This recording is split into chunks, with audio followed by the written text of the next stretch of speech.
బనకచెర్లకు కావాల్సిన అత్యంత కీలకమైన అనుమతులు సిడబ్ల్యూసి నుండి వచ్చాయి. ఈ అనుమతులు వచ్చినా తెలంగాణ ప్రభుత్వానికి కనిపించడం లేదా, పడుకున్నట్లు నటిస్తున్నారు. రేవంత్ రెడ్డి చిల్లర మాటలే మాట్లాడుతున్నాడు.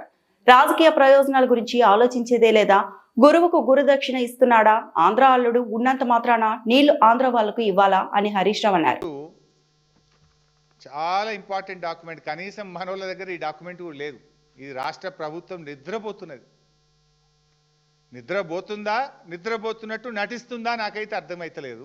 జనరల్గా తెలంగాణ సోయున్నోడైతే, తెలంగాణ పాలకుడైతే, తెలంగాణ మేలుగోరేవాడైతే ఈ ఉత్తరం చూస్తే తెల్లారే ఒంటికాల మీద లేస్తాడు, ఢిల్లీలో అవసరమైతే ధర్నా పెడతాడు, కేంద్ర ప్రభుత్వం ప్రధానమంత్రిని కలవాలి, మన ఎంపీలు పార్లమెంట్లో లొల్లి పెట్టాలి. మరి అసలు ఈ లెటర్ రాలేదా? మీరు పని చేస్తున్నారా, నిద్రపోతున్నారా నాకు తెలియదు. వచ్చినా కూడా కళ్ళు మూసుకున్నారా? I don't know. బట్ ఇది నేను ఇప్పుడు బయట పెడతా ఉన్నా. ఆల్రెడీ గోదావరి బనకచెర్లకు సిడబ్ల్యూసిలో అత్యంత కీలకమైన అనుమతి రానే వచ్చింది, ఇచ్చేసింది కేంద్ర ప్రభుత్వం. ఇది అంతర్రాష్ట్రీయ మామ్లే. చెర్లైన పోలవరం నల్లమల సాగర్ అయినా ఒకటే, గవే నీళ్లు, గదే సోర్సు, పోలవరంకి వెళ్ళి తీసుకుపోతారు. ఇక్కడ ఏమైంది, నీటి లభ్యత ఉన్నది, నీళ్లు తీసుకుపోవచ్చు అని క్లియరెన్స్ ఇచ్చేసింది. అసలు ఎంత ఘోరము! ఏం చేస్తున్నారు మీరు? నిద్రపోతున్నారా? ఉత్తమ్ కుమార్ రెడ్డి పొద్దుగాలేస్తే మామూలు తిట్టుడేనా?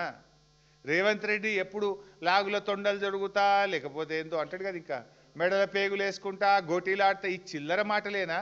నువ్వేమన్నా రాష్ట్ర ముఖ్యమంత్రిగా రాష్ట్ర ప్రయోజనాలు ఏమైనా కాపాడేది ఉన్నదా లేదా? అసలు నువ్వు ఆ కుర్చీలో కూర్చున్నది ఆంధ్రాకు వత్తాసు పలకడానికా, బాబు గారికి గురుదక్షిణ చెల్లించడానికా, తెలంగాణ నీళ్లు ఆంధ్రాకు దోచిపెట్టడానికా? ఆంధ్ర అల్లుడున్నంత మాత్రాన ఆంధ్రాకు నీళ్ళు ఇస్తారు ఎవడన్నా?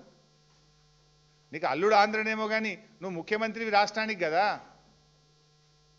ఇందులో అదే డాక్యుమెంటు పేజ్ 2 హైలైట్ చేసి చూపిస్తున్నా మీకు నేను. ఇది మీ అందరికి కూడా షేర్ చేస్తా ఈ document. State government has used the discharge data of Godavari at Polavaram site for the period from 1980-81 to 2020-23. Based on this discharge data, the state government has assessed the availability of flood water as under. In excess of 1 lakh cusecs of flood flow, and after deducting the demands of ongoing Chintalapudi, Uttarandhra Sujala Sravanti lift irrigation schemes from Polavaram spillway, during the period from July to October, ఎన్ని టీఎంసీల నీళ్ళు ఉంటాయంటే 790 టీఎంసీలు ఉంటాయని లెక్క తెలిసిండ్రు. In excess of 3 lakh cusecs of flow during July to August and 1 lakh cusecs of flow during September to October, and after deducting the demands of ongoing Chintalapudi and Uttarandhra Sujal Sravanthi lift irrigation schemes from Polavaram spillway 418 టీఎంసీలు ఉంటాయి. అంటే 1,00,000 క్యూసెక్కుల flood పైన పోలవరం మీద ఎంత ఉంటాయి అంటే 790. 3 లక్షల క్యూసెక్కుల మీద ఫ్లడ్ ఎంత ఉంటుంది అంటే 418 టీఎంసీలు ఉంటాయి అని లాస్ట్కి వాళ్ళ కంక్లూజన్ నేను చదివేది.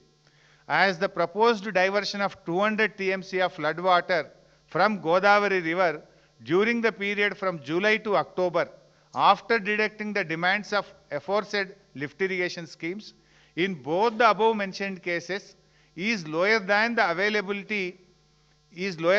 availability of flood water, 75% dependability discharge of Polavaram dam.